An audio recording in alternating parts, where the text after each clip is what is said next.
however it is, whatever time it is, whatever reality you're in. Let's focus on it. See if there's a way through the here and now into something more illustrious, luminous, and spacious. So I'll begin with making the offerings to the triple gem, and it always gives a sense of something that we kind of enter into. You know, all the time we kind of talk about practicing as if we're sort of somewhere in here doing something. We're also, we're very environmental creatures. So the atmospheres we dwell in and the scenery and even the symbols around us. And if a lot of the symbols around us are kind of bleeps and signs and words and flashing lights and hard objects that have an effect on the nervous system and on the way we react and respond. It makes you. But this soft light is generally encouraging a kind of gentleness of demeanor. It's neurological. And naturally, when we have a Buddha image, whatever that represents for each of us, and naturally, even more, though you can't get it so much when we're on this particular format, the quality of chanting is precious, because chanting, it's so simple, but it's actually the way in which our breath becomes a sound. So breath, which is normally something we don't hardly even notice or do as some kind of meditation object that you kind of focus on, actually becomes a sound that you can hear. You dwell in the sound of your breath. It's like coloring your breath with sound, and this is rather beautiful. And so it's more than just the words, because you have to chant, you have to use the muscles in your lower body. You open your throat, and you go, open the mouth and hold it quite carefully, and then bring it forth. At the same time, you're listening to it. When you're listening to it, you get the feedback of the sound, which in Pali is just a steady, no hurry, steady resonance, and you're hearing that. As you're hearing it, it's coming in, and at the same time you're making the sound. So there's a great feedback loop between the spoken sound and the heard sound. Yeah? Do you get it? Because in that, there's nobody in between, doesn't have anybody in between them. The spoken sound and the heard sound can be harmonizing. So you get the steadying effect. You don't have to have somebody in between there doing it. They just work together. And all you have to do is really just get the breath going, which it's doing anyway. So something you can really deeply relax into the resonances of this experience. And of course, if we're doing it all together, which is great when that can happen, suddenly your own voice disappears into the communal sound. That's called harmony, right? Which is more than just the sound, it's a quality of heart. So we get a sense of harmony, because everybody's individuality has subsided. And we're just in something rather collectively held, and it's beautiful. Even if your own voice isn't great, it doesn't matter. Even if the words, you don't understand them, it doesn't matter. Because you're in the collective experience of sounding and hearing at the same time. And the quality of that goes straight to the heart. Because it's the hearing sense is very much connected with the emotional sense. And when we say something from the heart, which we do with chanting, you're not doing your laundry list or your shopping or your to-do list. You're doing like Buddha, Blessed One, bestowing blessings, these kind of things, sacred meanings from the heart, or dedicating it, you're chanting to the welfare of others. The meaning in the heart is beautiful, the resonance is beautiful, the listening is careful. And that's the whole you enter into that experience. That's why it's always, well, not always, but classically, this was, you know, the way you meditate. You start with that, you enter that, and then you, oh, it's like you've taken your work clothes off and you're now in your proper sacred gown, your sacred robes.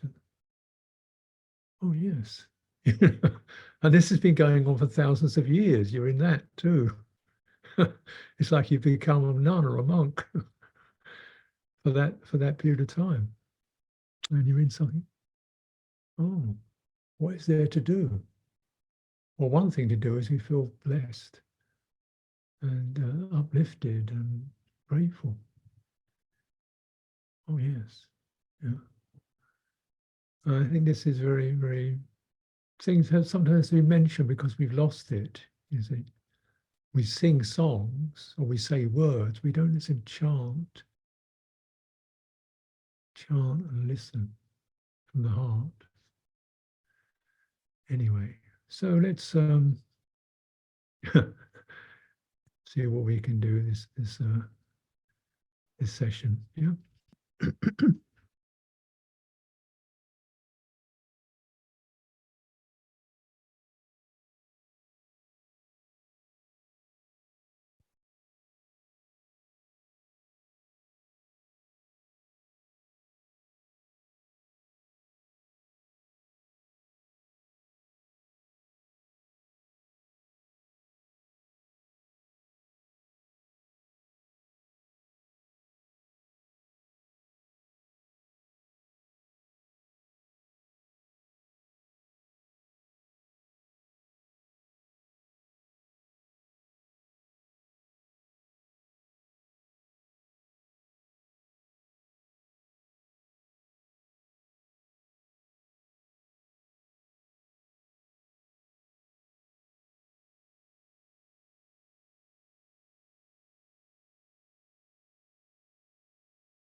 Swakato yena bhagavatam dhammo patipanno yasa bhagavato sakasangho dhamayam bhagavantam sadhammam sasangham Imehi sakare yataram hangarom vedehi vipojayam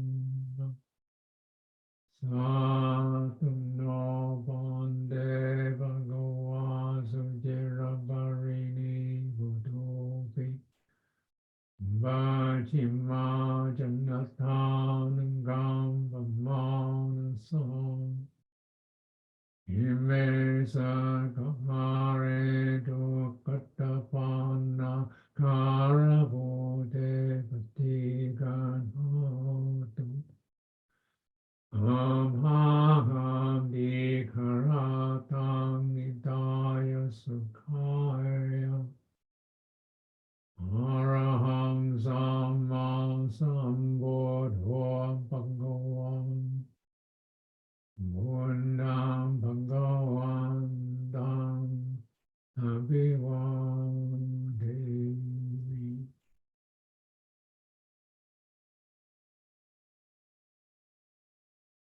Vakato bhagavanda dhammo dhammam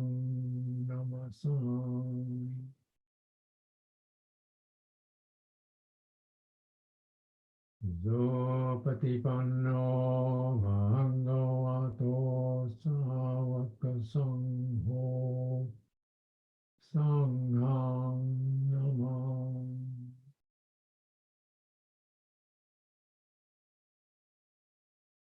Vannamayam buddhasam bhagavato bhagavakanamakaram romansi. Namo tassa bhagavato arahato samma sambuddhassa. Namo tassa bhagavato arahato samma sambuddhassa.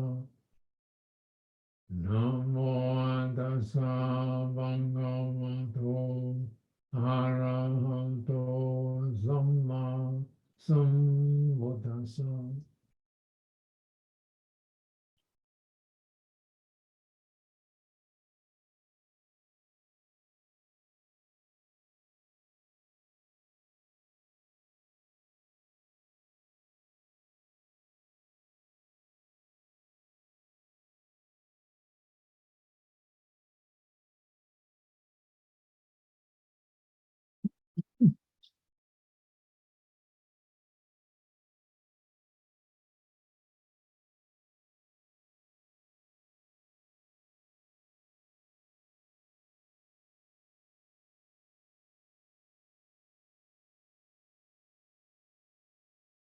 So as you establish theme for sati, mindfulness, applying it, establishing it on body or an aspect of the body, such as the earth aspect of the body, the simple solidity of it, or it could be the breathing. So generally we begin with body because body is the easiest to bring forth a particular quality called presence. Easy enough word. What does it mean? Well, it's as if your energy is gathering from moving onwards and calculating or subtracting or drifting. Your energy of your attention is beginning to collect. But you're not traveling onwards. You're not quarreling with what's going on. At least that's what you're working with to stop fidgeting and quarreling and fancying, just to maintain. And then sati on just a simple things such as a body or a breath or a sound or an image. And just that, if you don't concern yourself too much about details, but just something your attention can settle on and be held on, it's easy enough. Your awareness, receptive sense, can open up to that, because you're not looking for lots and lots of data or what to do about anything. So you really want to listen into it. This is called awareness, receptivity. And these two functions begin to quieten the intention, that's the momentum of the mind.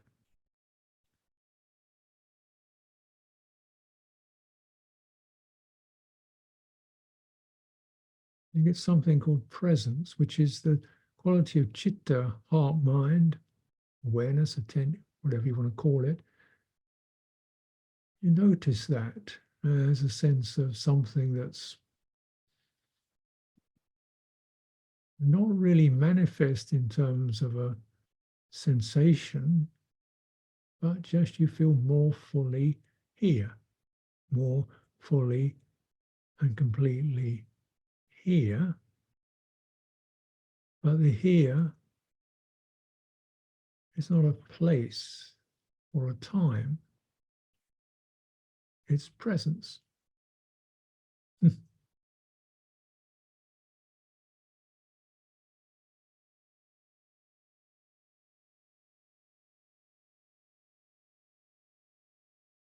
So it's not really manifest.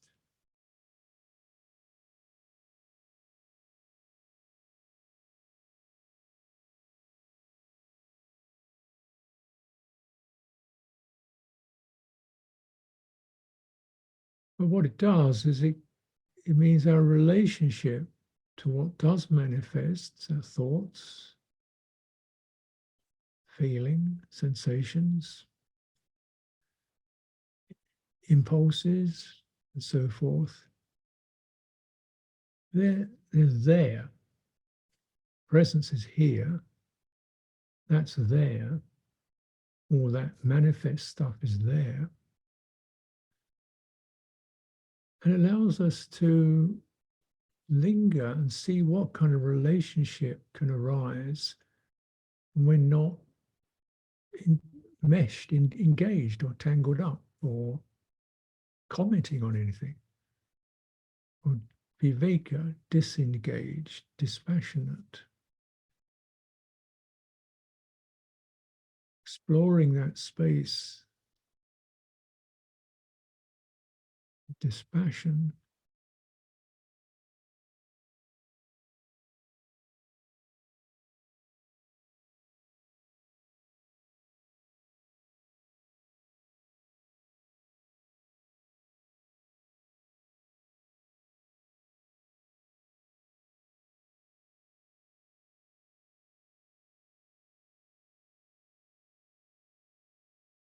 which is also subtly compassionate, because it allows, it doesn't resist some of those difficult, silly things that arise. It's sympathetic, it's gently sympathetic. Oh, it feels like this. It feels like this. The absence of judgment, of fear or shame or fascination gives rise to dispassion, compassion. This is the meditative space. This is the meditative territory. And it allows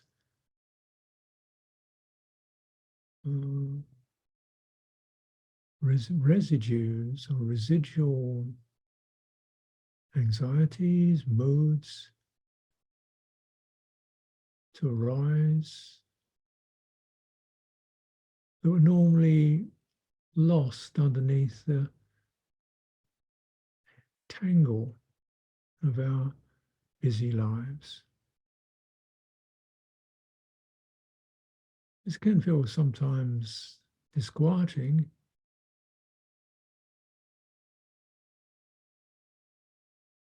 but sometimes very joyful, blissful, cooling.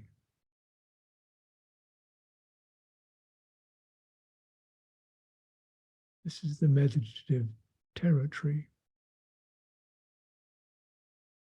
And it works by itself without a lot of tweaking and messing around.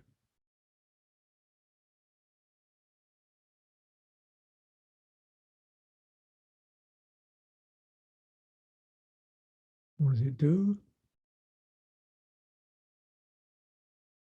It allows forms,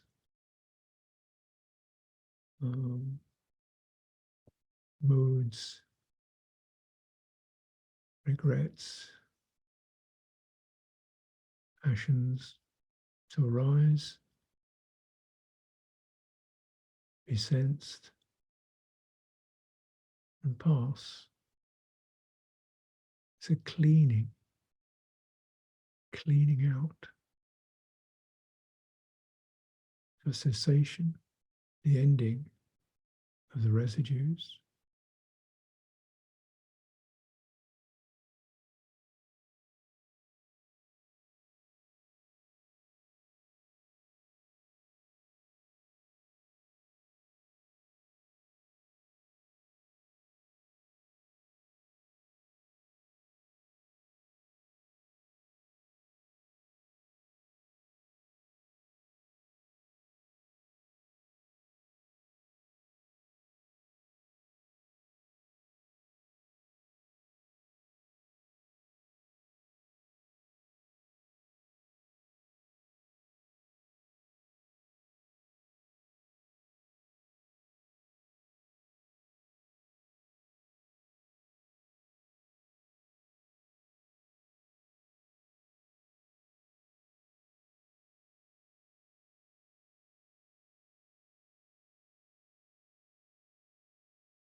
Also, it could be surprising to meet what we might call comes from the depths. But thank goodness.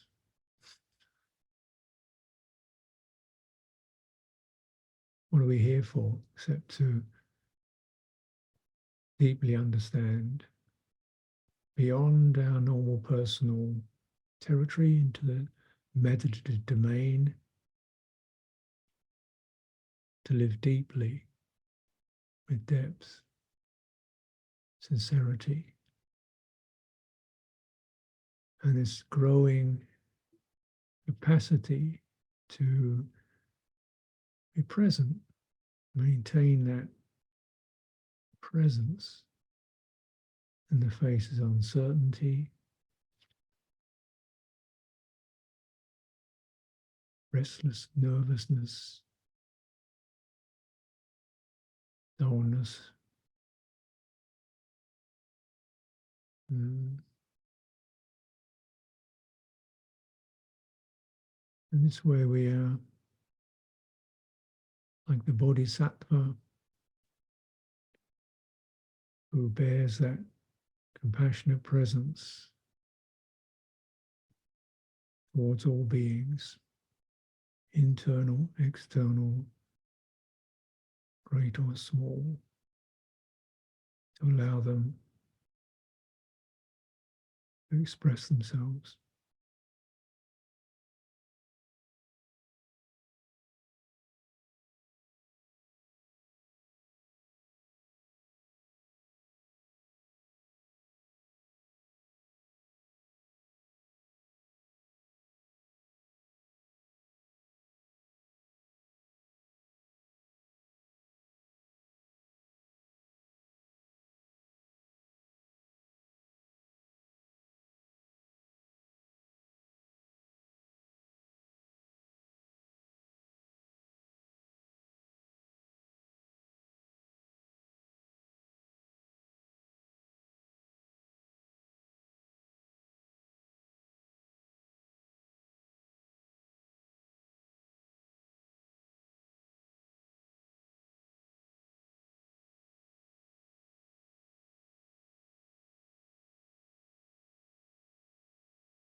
Okay.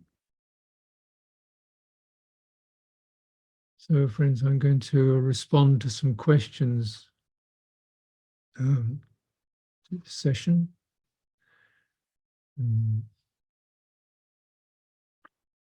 And yeah,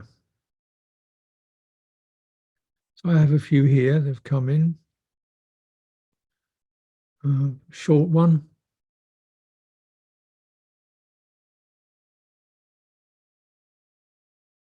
How important is it to maintaining continuity of the meditation object?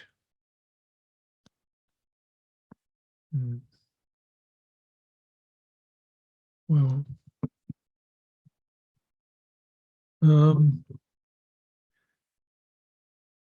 the objects of meditation could be varied, could be breathing, could be elements, the elements of the body. It could be qualities of heart, metta, karuna. Could be qualities that cause dispassion, such as the unattractive aspects of the body, death. These are objects that have carry their own meanings, if you like.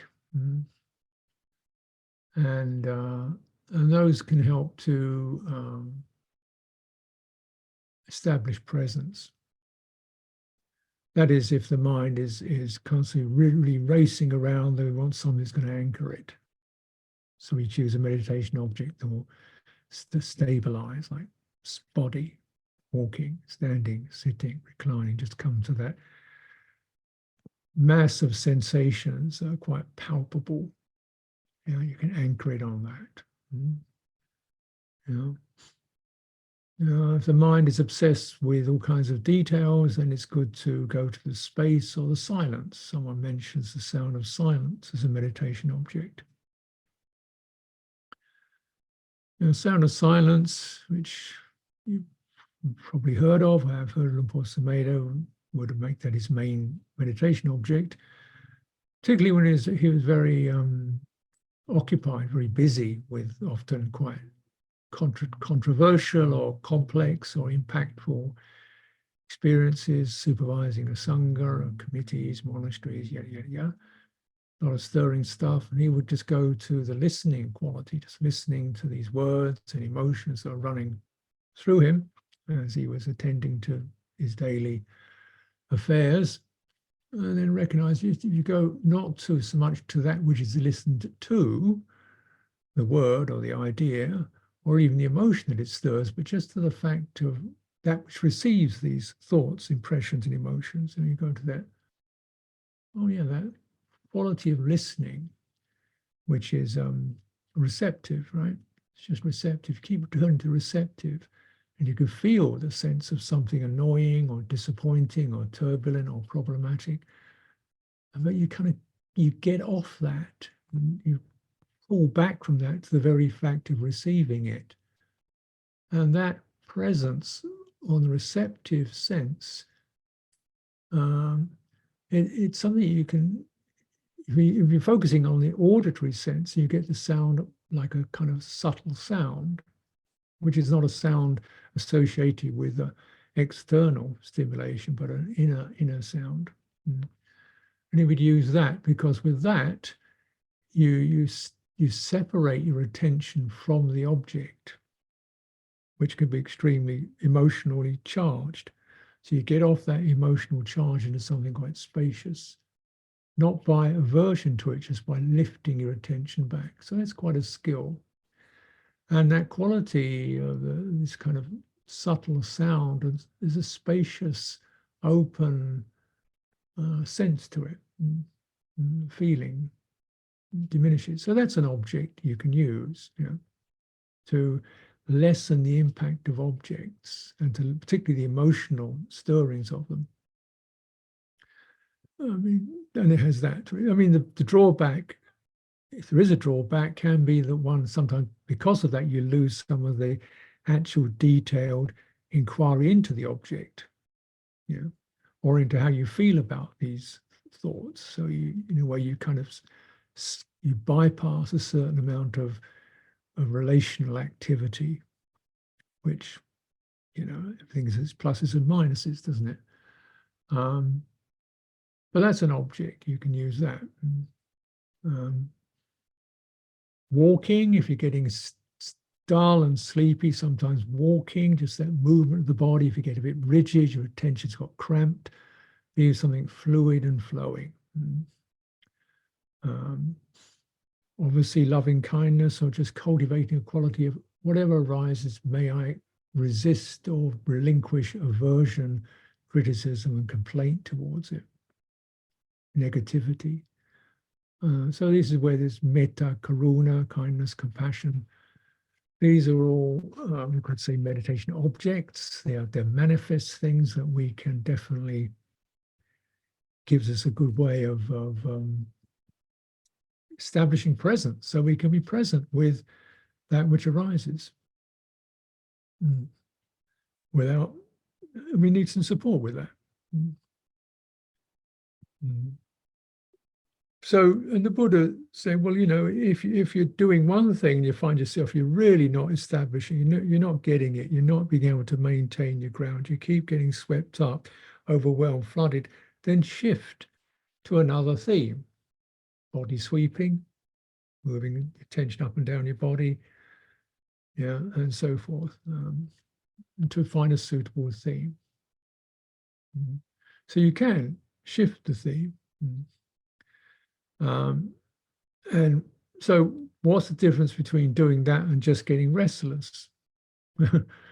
because naturally we also have a certain fidgety, restless energy. Well, essentially, what you're doing is finding a way in which you can settle into presence. And restlessness, you may follow it for a while, but it will never find a place to settle. That's its nature. So you move only toward, in a way that will you get a kind of gut feeling or a heart feeling. Actually, I'm not finding my anchorage here. I need to just shift to something more suitable, shift my vehicle. But I want to maintain presence on that vehicle rather than just be going. Restlessness will need some kind of activity to keep it going, some kind of stimulation. So your movement towards a way that which will enable me to maintain a settled state without further volitional, intentional input. Yeah. And so this means it requires wisdom. And naturally, with any of these things, the way you learn is by trial and error. In fact, if you get to, I've got to stay with this no matter what, that's it's got some value in it. We have resolution, but it's not necessarily that wise. But at the same time, just trying to find something that's going to fit me immediately, that's not very wise either. We're going to have to do some work that's going to bring forth resolution, clarity, understanding, and so forth. So then you have a range, you can move around and stay with something, give it a workout, see if you can get into this fundamental property, the meditative domain, whether we're walking, standing, chewing, running around, or whatever doing, whatever we're doing, there's a sense of present with this. And then there's going to be some wisdom arises and some deepening arises. We're deepening into our lives. This is whole themes of meditation, to deepen into, to cultivate. And from this cultivation, then fundamental residues of greed, passion, confusion will begin to become unraveled.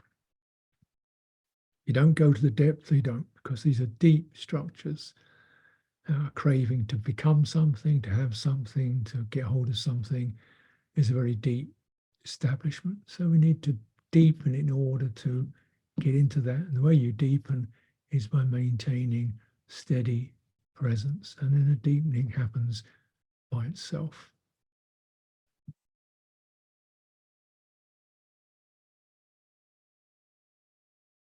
Person says they are confused by the word chitta. At first, I thought it was the actual biological heart, because I think you probably heard me talking about heart as chitta.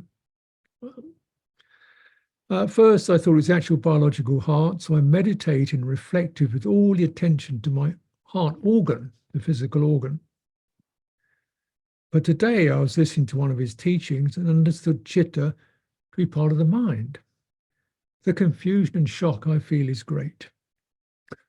So the person's asking for resolution of this confusion and shock.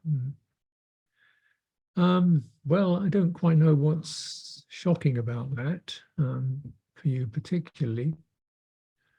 But here we're looking at several things. First of all, is language, which is a slippery creature, and the fact that the Pali language doesn't exactly meet the English language.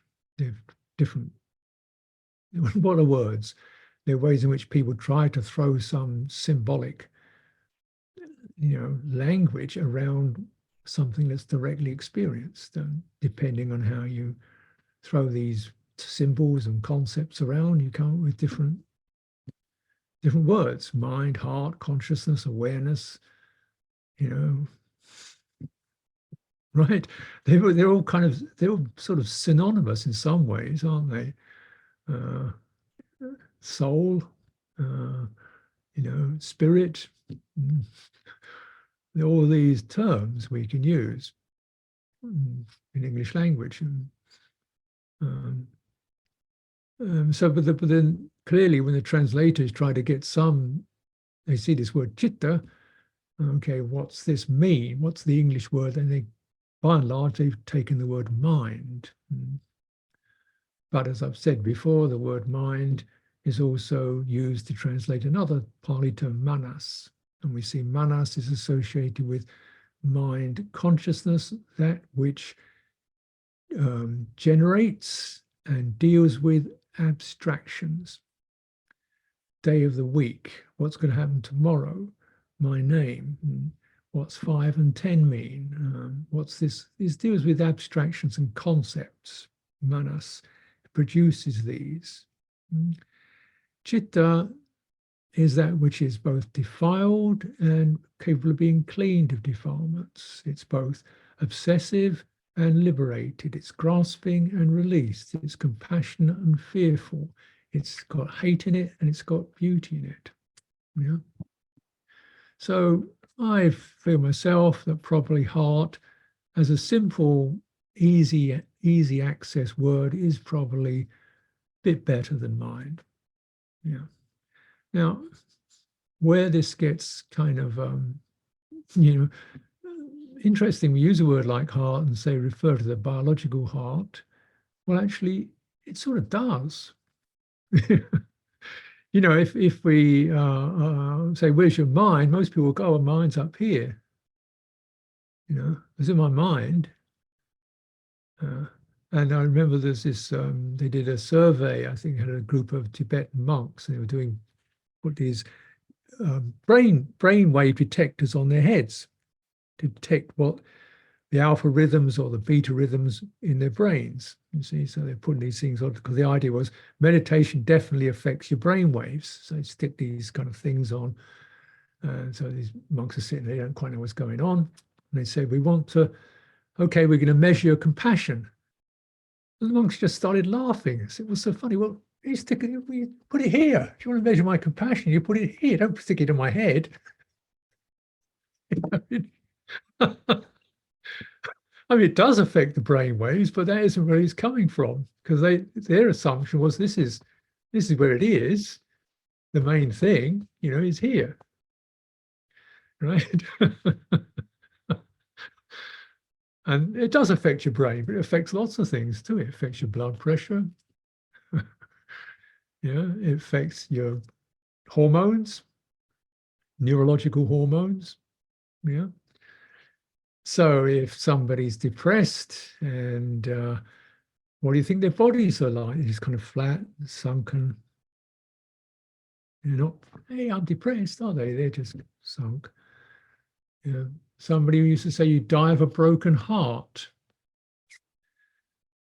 That's a metaphor, yeah, but when they've now begun to recognize that the various kind of chemicals or neurological effects of deep, unremitting distress actually affect the physical heart. It contracts.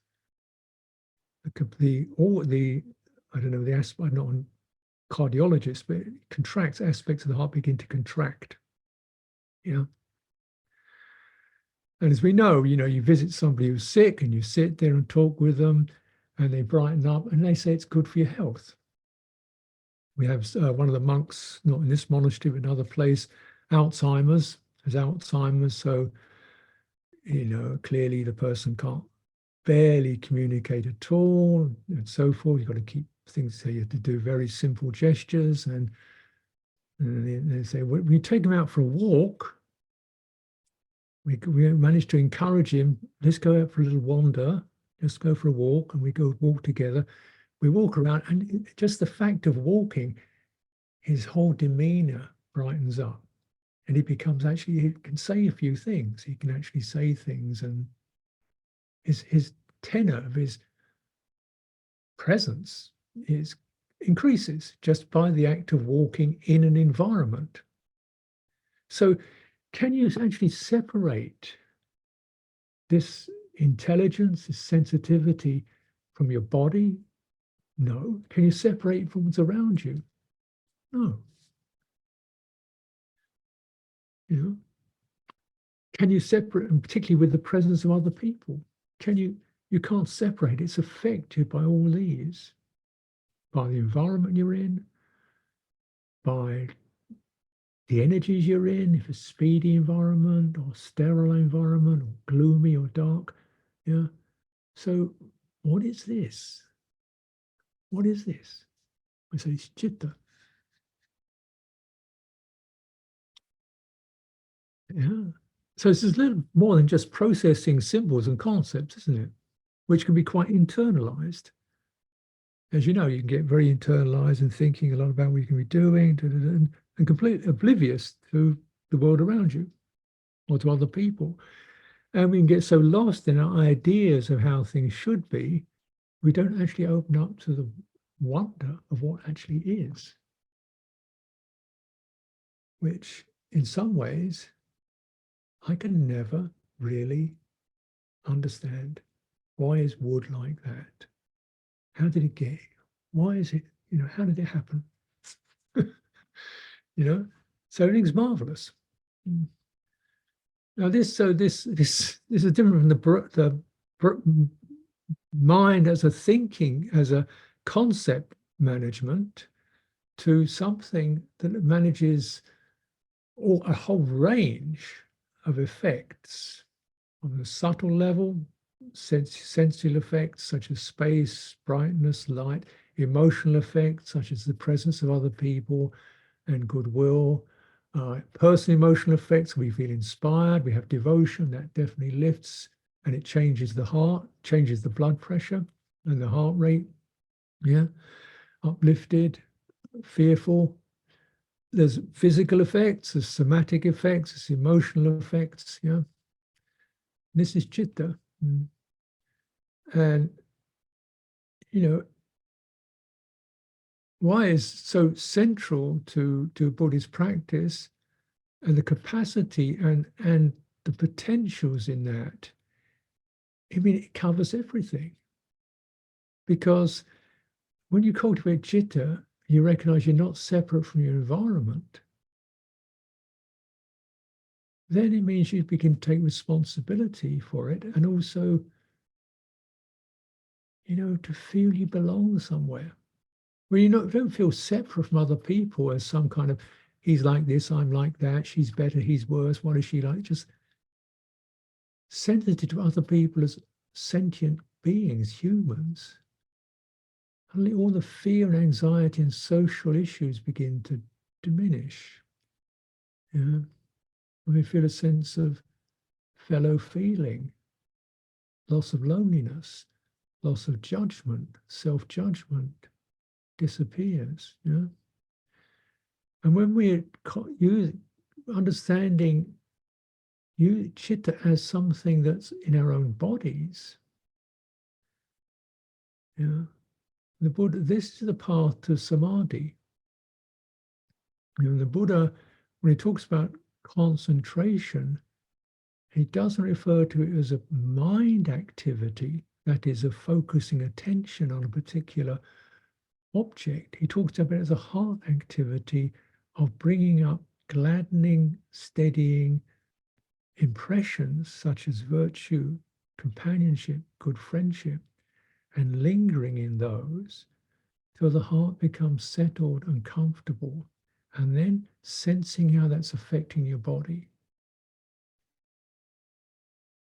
And as those effects calm and steady and open the body up, so we're clearing off the restlessness or the dullness or the fearfulness, defensiveness, then he says, then everything becomes gladdened and your citta becomes unified, stabilized, steadied, concentrated, and then it has huge power to it. It becomes stable, deeply stable. Fears and worries no longer affect it. Yeah. And this is a liberation. It's not a complete liberation, but this is beginning of real liberation as an actual experience. And from there, you can begin to scrutinize. What are things about? You begin to develop deep insight. So for many of us, this process of entering citta is dealing with often reflexes such as our defensiveness or our self-judgment. You know, these aren't decisions we make. These are just habits that happen. Yeah, that happen to us. We get angry, we get upset, we get frightened, we get lonely, whatever. These are embodied reflexes, and they generate a whole atmosphere that is dispiriting and uncomfortable for our lives. And these are then with contemplating citta as something that has an embodied reference to it. I mean, it's almost dealing, rewiring your fundamental emotional nervous system, not through liking or disliking, but just taking, just like putting a gentle massage on these frayed, jangly, compulsive habits so they begin to be heard, settled, sensed, and pass on. Yeah. And this is all citta. Yeah. And when we look at the Satipatthana, you see the four Satipatthana establish mindfulness on body. This is going to bring presence, give you a lot more, you know, you're collecting yourself in the present in a very, using this very simple, obvious experience of being embodied. Absolutely necessary because, again, many of us are very much centered in our brain activity and mental, our psychological and mental activity. Just coming to simplicity of bodily presence and the feeling of it. And this is what takes you into the third Satipatthana. Second is feeling. Third is citta. Now, you mind, heart, spirit, soul, consciousness, awareness, whatever you want to call it, you're in the territory. And this is where some of these deep established habits and, of course, the deep powers of faith and mindfulness and collectedness and wisdom are all in there. Potentials for delusion and the potentials for awakening are all in that territory. So we need the support body to hold us present, handling the feeling sense, because these are not ideas, these are feelings. Dukkha is a feeling, suffering is a feeling, release from suffering is a feeling. You know, so all this is taking us into this very central territory that we need to cultivate. And thank goodness that we have this. This is your main meditation object, is purifying the heart.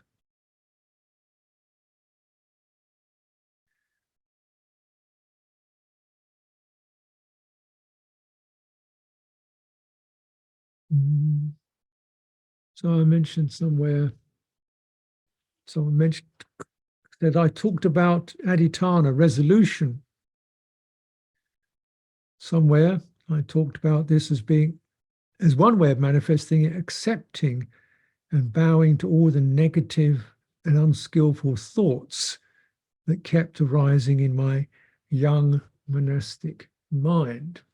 And in fact, in my old monastic mind too, as well as my middle-aged monastic mind. Keep it going, yeah.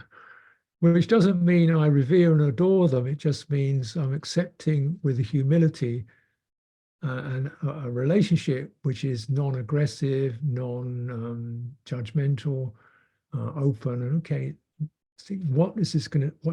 How can I learn from this? Yeah. So I approach these unskillful states, or what I call unskillful. They're causing stress and so forth. And where does that arise from? Where does it come from? Am I open to this? Yeah. Who is this?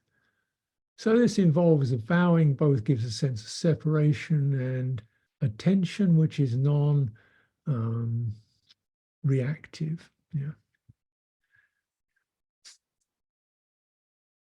Because the tendency would be either justify it, or dismiss it, or, or add more and more negative thoughts, but sense, oh, that's that. What can this teach me? Who is this? Is more the attitude that I would encourage.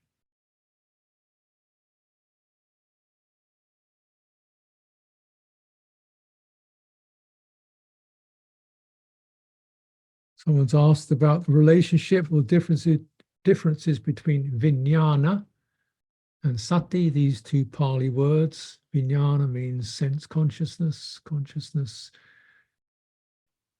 and this reference means that which brings in data from the sights, sounds, touches, tastes, fragrances, and thoughts.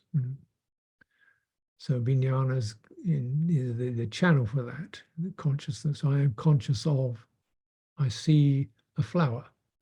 That's an act of vijnana. Sati, mindfulness, means, the act of seeing a flower is being, I'm holding presence with that. I'm maintaining awareness of that action of seeing a flower. Therefore, I can contemplate my interest or disinterest when I experience that, seeing the flower. I feel happy, or I want to pick it, or whatever. The sati establishes presence, vijnana establishes the data that you're present with. Make sense? Yeah. Sati mindfulness gives you, this is what's happening. And then the details of what's happening is brought in through vijnana consciousness. That which is affected is called citta. And what responds is also citta. Citta is the affect response system that's affected by the sight of the flower in response. But the flower itself is a piece of sense data from consciousness. And mindfulness can hold that. So we recognize, how is the citta being affected by that sight of the flower? So this is how understanding and insight arises.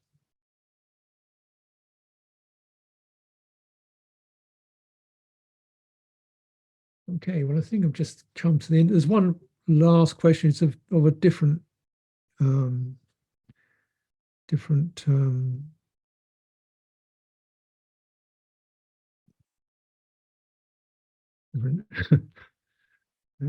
different context. Is about scattering ashes after death. Person wants to know, is it okay to throw it in the scatters ashes into the sea or a garden, keep it in an urn or a temple? Is this about attaching to a body? I don't think so. Generally, the body you're attached to is either the sense of being in one, which is,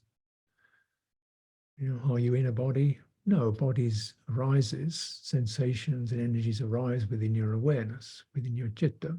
You're not actually in a body. Whereabouts in a body are you? And if you open one up, there's nobody in there.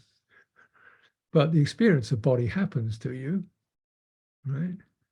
Feelings, sensations, attitudes about a body, descriptions of it, they all, then you get the citta does get stuck on that.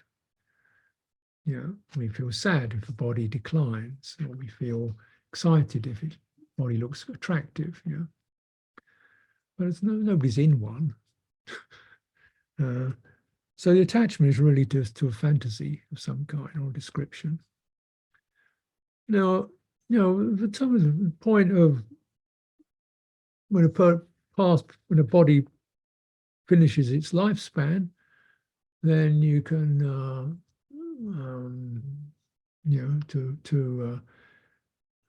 dispose of that in a respectful way. Often in Buddhist context, it's often through burning, because it's clean, and doesn't take up much space. And then you can keep the ashes, because then the ashes represent the person who you associated with that body. This is my mother, this is my cousin, my sister, my husband. And so then I can put them somewhere where I feel my quality of respect or love or gratitude is kind of carried by the presence of those ashes. What you do with them doesn't really matter where, so much as the attitude of respect. You can give them back to nature, which is one way of looking at it. Like, this came from nature, I spread it back into nature. The elements, these are just elements, came from nature, I bring them back to nature. That's a beautiful gesture. Yeah, the earth or the sea, or you can put them in an urn. This is almost like they're in my heart. My heart is the urn that's carrying my husband or my parents. So then you get something you can put on an altar and reflect upon. So it depends how the particular place depends on the gesture you want to make. But the gesture is always one of acknowledging both that these body was elements only, earth element, nobody actually lived in it, but also that somebody passed through or was embodied, was in contact in this body context for a while, and that amazing miracle that we got born has finished. I retain the memory of that person. Their gift to me is symbolized by that urn that I carry in my heart. And these would be good ways to commemorate someone who's deceased. I think the idea is you're not just treating it as something rather terrible. Death is something terrible, something that's the most natural thing in the world. So why don't we make it something that's got a positive flavor to it, rather than just grief and despair? So respect and gratitude is much more positive, and whatever you do with ashes that conveys that is the appropriate thing to do. Okay, so take my leave today. Thank you for your questions, and I hope something's been useful. Handmayam Dhammakataya Sadhukaram Dadamase Sadhu Sadhu Sadhu Anumodami. Okay, so thank you all for tuning in your respective time zones. I try to find a time that suits as most people as possible. Often I do these once a month, but the next one I'm going to do is May 5th, because there's going to be some big Sangha gatherings during May. And one of them is Lumpur Sumedho's 90th. We're celebrating his 90th birthday in May. It's actually 90th. He's getting a bit of a fast tracked to 90. He's getting his 90th like 2 months earlier than he should. So he earned it. He's done a lot of work. So it also means it's a more convenient time for people to gather. So naturally you want to be there and focus on that. That'll be the 19th of May. So if you love this man, then it's time to reflect upon it, bear him in mind, listen to his talks, and we'll all be there. Many of us will be there celebrating that. And so because of this, I'm going to move my Dhamma stream session to May 5th. So I get fast tracked too. Dhamma stream runs a bit quicker for the next few weeks, and hope to see you then. So we'll finish with paying our respects.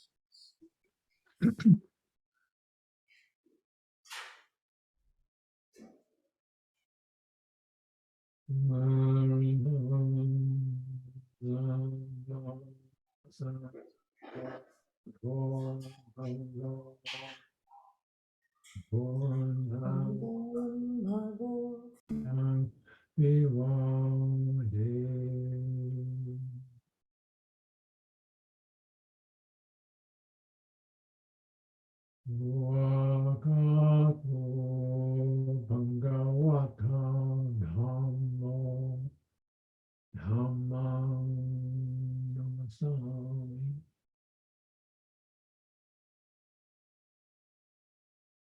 Upatipanno Bhagavato Savaka Sangho Sangam Namam.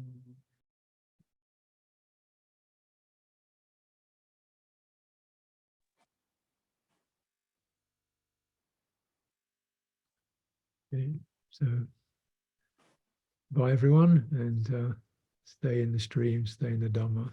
See you soon.